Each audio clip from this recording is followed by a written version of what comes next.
Bill Gates' words. My first job, in high school, was writing software for the entity that controls the power grid in the Northwest. It was an amazing learning experience. We were computerizing the grid, and I got to work with some top-notch programmers. But when I would tell people about my job, I'd often get blank stares. The power grid just wasn't something many people thought about back then. That's no longer the case these days. Extreme weather events have made a lot more people aware of power grids, and how they can fail. 2 years ago in Texas, the local grid failed after 3 winter storms in a row. Hundreds of people died, and millions were without power for days. And just last month, extreme cold across the United States once again pushed power grids to the brink. If we do, we will make sure people always have power when they need it. And in the process, we will unleash the potential of affordable and abundant clean energy. The United States has made remarkable progress over the last 2 years toward a future where every home is powered by clean energy. Thanks in part to historic federal investments, we're on a path to use more clean electricity sources than ever before, including wind, solar, nuclear,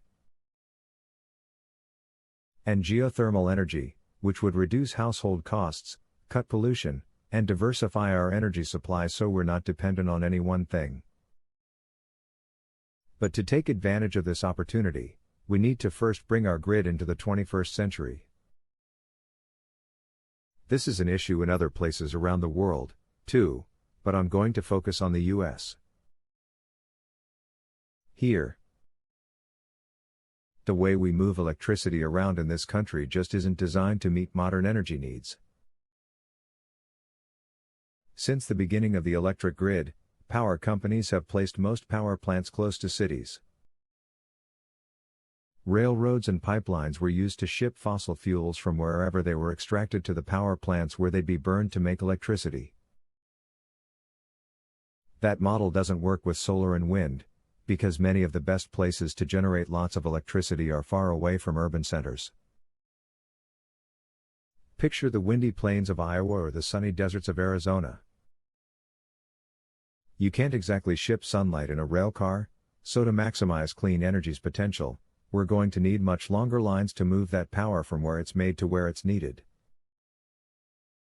We'll also need more lines, because our country's demand will only go up in the years ahead as we electrify more things, like our cars.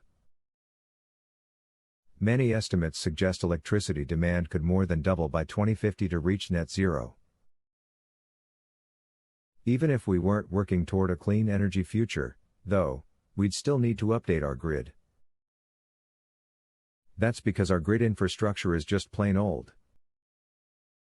Most of our current transmission and distribution lines were built between the 1950s and 1970s, and they only have a 50-year life expectancy. This would be a problem in normal times, but the repeated extreme weather of recent years has only served to underline how vulnerable we are as we enter an era when these events will be more common. Beyond being old and outdated, there's another big problem making everything worse: our grid is fragmented.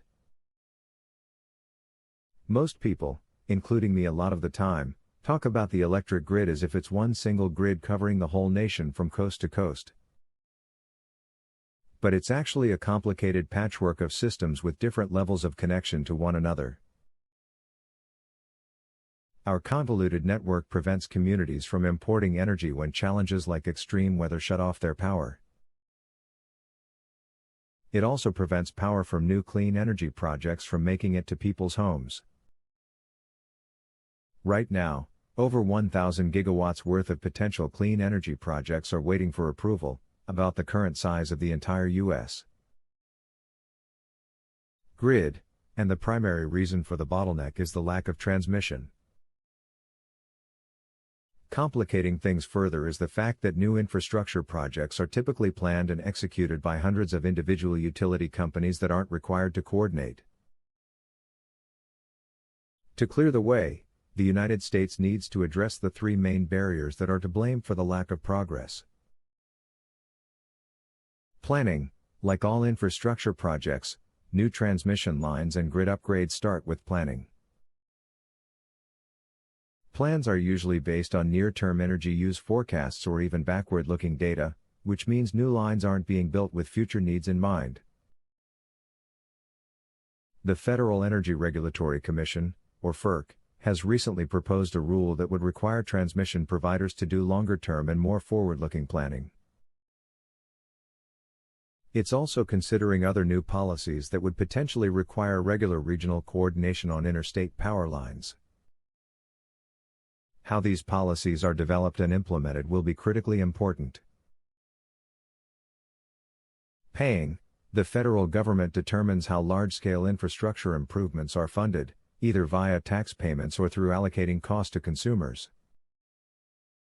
The bipartisan infrastructure law passed in 2021 invested some money in transmission projects, but we need to invest more on the federal level while also making it more affordable for local authorities to undertake new projects. FERC should help address cost allocation problems by spreading the costs of big projects across entire regions instead of asking only the people at the end of the line to pay.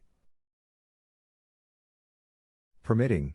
Although the federal government determines who pays for most transmission upgrades, states are primarily the ones who issue permits for new projects. The current permitting process is long, convoluted, and often outdated.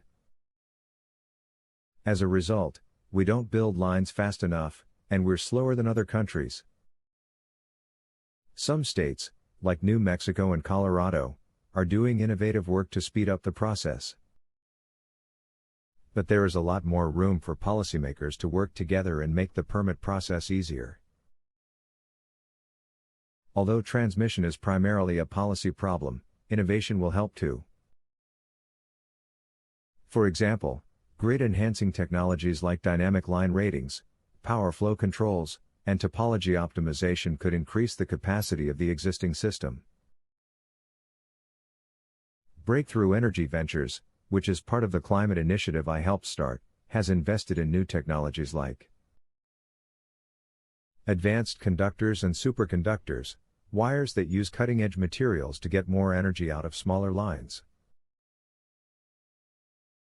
But these technologies aren't a substitute for real systemic improvements and building lines in places where they don't already exist. Climate change is the hardest problem humanity has ever faced, but I believe we have the human ingenuity to solve it.